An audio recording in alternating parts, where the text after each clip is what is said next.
শনিবার সকালটা এই সুন্দর ফুলগুলোর সাথেই শুরু হয়েছিল। এগুলো আমার মেজদির বাড়ির ফুল।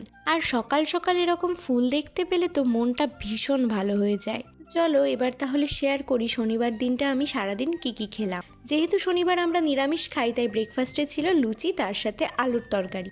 এরপর বসে গিয়েছিলাম উনো খেলতে, আর আমি লাইফে ফার্স্ট টাইম উনো খেললাম। তারপর মা আমাকে দিয়ে গিয়েছিল একটুখানি পানি ফল, আর পানি ফল কিন্তু আমার ভীষণ প্রিয়। তারপর মা এদিকে রান্না করছিল একটু আলুর দম, তার সাথে বেগুনি। আর আমাদের বাড়িতে আলুর দম আর বেগুনি হওয়া মানে একটা জিনিস মাস্ট, সেটা হলো বাসন্তী পোলাও। আর বাসন্তী পোলাওয়ের কালার দেখেই বুঝতে পারছো কতটা টেস্টি হয়েছিল। তো তারপর বসে পড়েছিলাম 1টার দিকে লাঞ্চ করতে।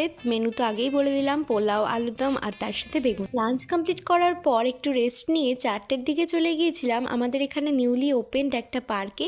আর এই পার্কের ভিডিও আমি কদিনের মধ্যেই তোমাদের সাথে শেয়ার করে দেবো। তো তারপর চলে গিয়েছিলাম টেস্ট অ্যান্ড বাইটে, আর ওখান থেকে নিয়ে নিয়েছিলাম একটা পনির পিৎজা, আর মা নিয়ে নিয়েছিল একটা পনির পাফ। যেহেতু সেদিন নিরামিষ খেতে হতো, তাই জন্য আমরা এই দুটোই চুজ করেছিলাম। আর ডিনারটা কমপ্লিট করেছিলাম রুটি, আলুর দম, তার সাথে গুড় দিয়ে। আচ্ছা, এবার তোমরা আমাকে কিছু ইউনিক চ্যালেঞ্জ ভিডিও করার সাজেশন দাও তো।